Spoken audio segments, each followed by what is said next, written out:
జిల్లా minority cell అధ్యక్షులు SKM భాషా గారికి, ఇక్కడికి ఇచ్చేసినటువంటి పెద్దలకు సోదర సోదరీమణులకు, ముఖ్యంగా మన భాషా గారు చెప్పారు బృందావన్ అపార్ట్మెంట్స్ వారందరికీ కూడా ప్రెస్ మీడియా వారికి హృదయపూర్వక నమస్కారాలు తెలియజేసుకుంటూ, ఈ పుస్తకావిష్కరణ సందర్భంగా శుభాకాంక్షలు అందజేస్తూ, మమ్మల్ని అయితే సందేశం అని చెప్పారు పెద్దలు, కానీ మంచి సందేశాన్ని మనమందరం కూడా ఒకసారి చదివి వదిలేయడం, చదివి మర్చిపోవడం అనే కాకుండా ఇందులోనే ప్రతి వాళ్ళు కూడా వాళ్ళ జీవితాల్లోని అన్వయించుకోగలిగేలాగా మనం జీవితంలోని ఇంత మంచి విషయాలు ఉన్నాయి మనందరం కూడా చూసి నేర్చుకోవడానికి కానీ వాటన్నిటిని మన అనుభవంలోకి తీసుకురావడానికి కానీ అని మనకి తెలియజేసేలాగా మాస్టర్ ఒక మంచి పుస్తకాన్ని రచించి, నా అదృష్టం ఏంటంటే మరి మీ వస్తే బాగుంటుందని మాస్టర్ అడుగుతున్నారు, రాలేదు కాబట్టి మరి మేము వచ్చామని చెప్పి వాళ్ళ అబ్బాయిను అలాగే గౌరీశ్వరరావు గారిద్దరూ రావడం జరిగింది. భాషా గారిని తీసుకొని నేను రావడం అవదేమో అని చెప్పాను. ఎందుకంటే జనరల్ గా మేము మంచిగా ఉంటుంటాయి కానీ ఒక్కొక్క రోజు కొంచెం పర్వాలేదు, ఒక్కొక్క రోజు అయితే మాకు తెలియకుండానే ప్రోగ్రామ్స్ యాడ్ అయిపోతూ ఉంటాయి. దానివల్ల అనుకోకుండా అదే టైంలో ఆ ప్రోగ్రామ్స్ వస్తే ఇదో మేము ఈ రోజు మిమ్మల్ని ఇబ్బంది పెట్టిన విధంగా కొంచెం ఇబ్బంది పెట్టాల్సిన పరిస్థితులు వస్తుంటాయి అని మరి మాకు ఎంత అనుకున్నా కానీ మనసుకి చికాగానే అనిపిస్తుంది. ఎందుకు మనం అంత మంది అక్కడ వెయిట్ చేయించుకుంటున్నాము, లేకపోతే ఇబ్బంది పెట్టేస్తున్నాము, ఈ కాస్త సమయాన్ని కొంచెం ముందు పెట్టుకోవచ్చు. కానీ యాక్చువల్గా ఈ రోజు నాకు 2 మీటింగ్లు అలానే యాడ్ అయిపోయింది. ఇప్పుడు ఇక్కడ నుంచి కూడా నేను వేరే వెంటనే వెళ్ళాల్సింది వచ్చి, అయితే సాయంత్రం పెడదామా ఉదయం అంటే సాయంత్రం అయితే అర్థం చెప్పలేము. అందరూ అనుకుంటాం మాకు ఆదివారం అయితే నాకు సెలవు ఉంటుందేమో, ప్రోగ్రామ్స్ ఉండేమో, కానీ ఆదివారం చాలా ఎక్కువ ప్రోగ్రామ్స్ అయిపోతాయి, ఫంక్షన్స్ ఉంటాయి.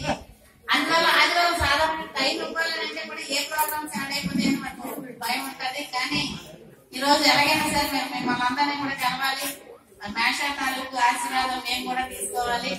ఒక మంచి మనిషి సమాజానికి ఉపయోగపడే ఒక కార్యక్రమాన్ని చేస్తున్నప్పుడు అందులోనే మనం కూడా భాగం పంచుకోవాలనే ఉద్దేశంతో మరి ఇక్కడికి రావడం జరిగింది. ఇందాక మన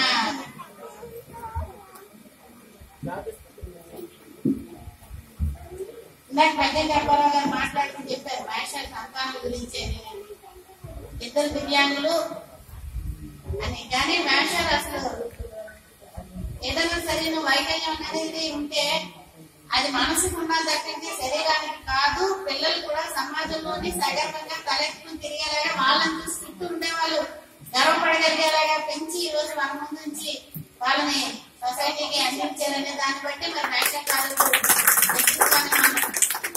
వేసుకోవచ్చు అనేది నేను భావిస్తున్నాను. అయితే నేను పుస్తకం మాస్టర్ వాళ్ళ అబ్బాయి చెప్పాను, మీరు ఒకసారి చూడండి అమ్మా, మరి మీరు వచ్చి చెప్పేటప్పుడు చూస్తారు కదా అని.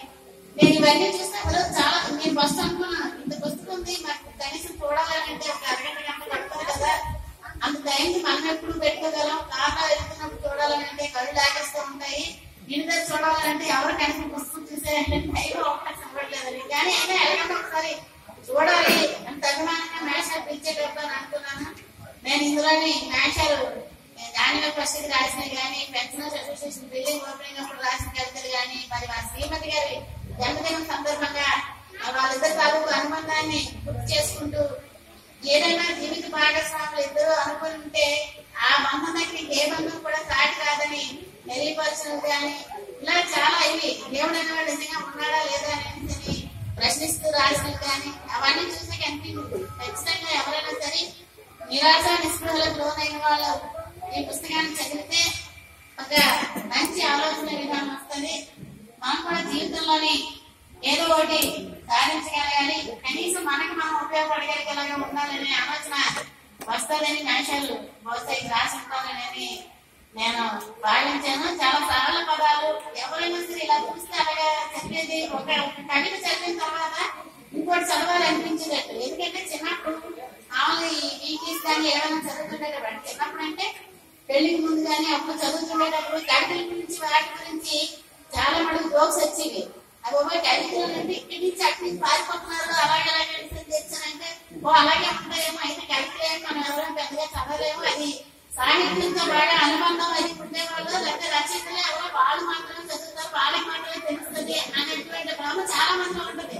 కానీ ఈ మేష రాసిన ఈ పుస్తకాన్ని చూసిన తర్వాత మాత్రం కవితలు అనేవి చాలా పదాలతో మనం అందరం కూడా ఈజీగా అర్థం చేసుకొని మనం పలుకుతున్నవే గట్టిగా ఒక కవితా రూపం తీసుకొని వచ్చి ఈ ముద్రిస్తే ఎట్లా ఉంటుందో ఆ విధంగా జీవితంలో ఉండే అన్ని విషయాలను కూడా ఇందులోని క్రోడీకరిస్తూ మరి మేషం రాయడం అనేది సమాజానికి వంతు సేవ మీరు చేసినట్టే నేను భావిస్తున్నాను. మేషాలు మరి ఇటువంటి ఒక మంచి పుస్తకానికి ఆవిష్కరించడానికి మరి నేను రాగలడం అనేది నా తాలూకు అదృష్టంగా అది మీరందరూ చూపిస్తున్న అభిమానంగా మరి నేను భావిస్తూ మేషాలు మరింత సమాజానికి ఉపయోగపడేది. ఎందుకంటే కేవలం అన్ని అంటే మనం శారీరకంగా కానీ మానసికంగా కానీ అన్ని బాగుంటేనే బాగా గట్టిగా ఉంటేనే చేస్తాం చేయగలం అనేది అనుకుంటారు. అలాగే సంకల్పం అనేది గట్టిగా ఉంటే అది మానసికంగా మనం దృఢంగా అనుకుంటే ఖచ్చితంగా చేయగలుగుతాం అనేది మనకి ఈ రోజు రుజువు చేయడానికి